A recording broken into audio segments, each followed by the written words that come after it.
We got ourselves a vehicle that's a mess. All right, here we go. We got an old remote car starter in this O2 Blazer, 4.3 liter. Looks messy, right? It ain't that hard. All it took was a 7mm to get all this stuff torn apart.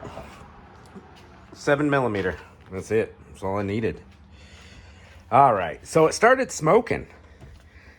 The car starter. I have seen these car starters wreak havoc on the 4.3 liters multiple times, more than any other car.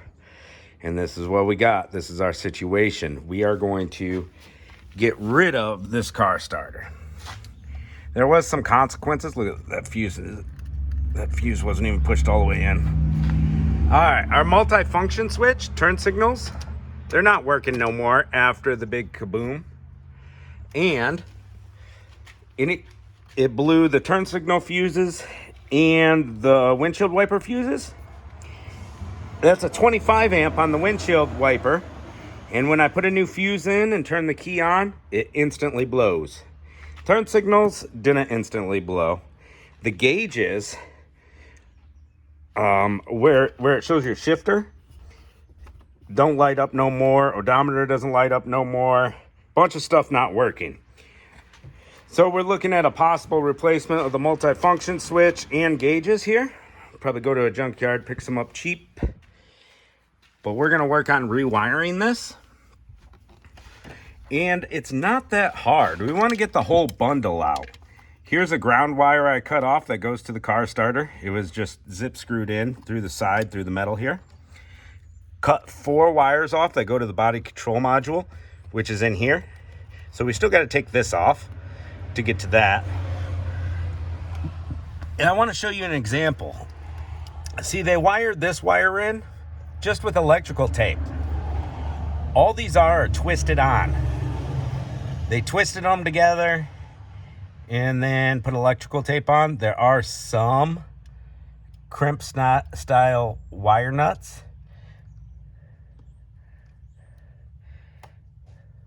And all this is pretty simple indeed, because everything is just wired in like so.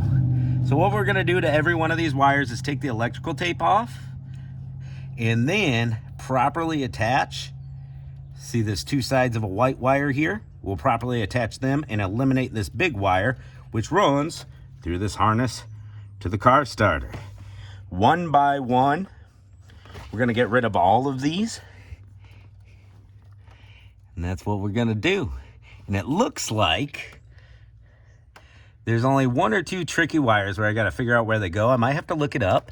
See, this yellow wire goes to the car, up to the ignition switch. And this yellow wire has been cut right there. So I'm assuming these two get tied together.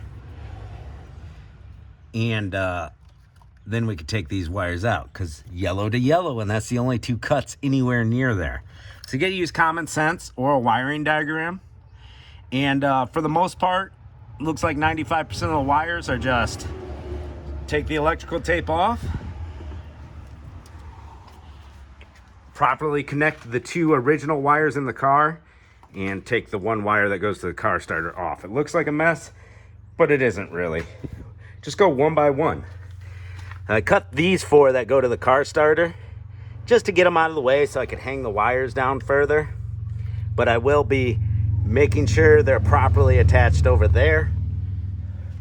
The last time I had to remove one from a 4.3, at the end of it all, the car would not do anything at all. It was a Sonoma, full-size Sonoma, 4.3 liter. And when we put it all back together, it would finally crank over. Everything worked, but it wouldn't start.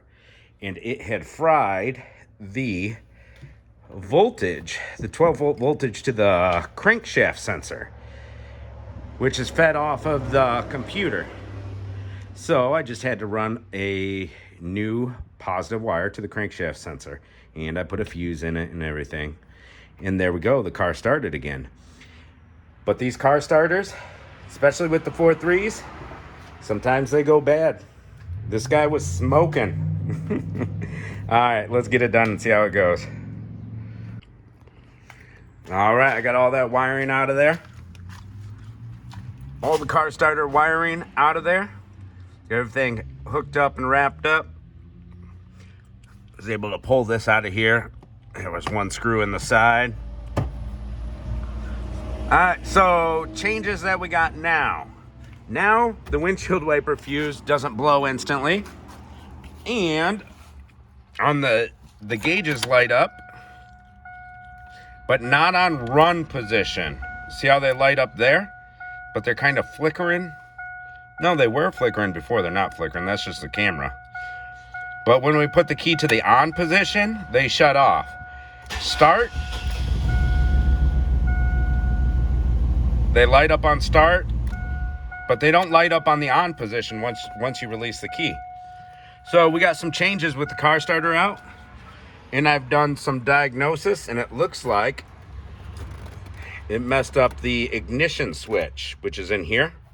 That's that whole wiring mess that's going down from here down to there. I'll show you the new part here.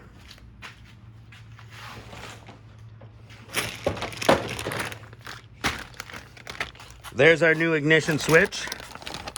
There's that block down at the bottom, all this wiring, and here's your switch that goes bad, that goes into the key. So I'm gonna replace that and see if that fixes everything. See if our lights come on the dash while the key's in the on position. Make sure all the fuses don't blow. Make sure we don't have a drain in the battery anymore. And also, we can move the shifter without the key in the ignition. Let's see if that fixes that.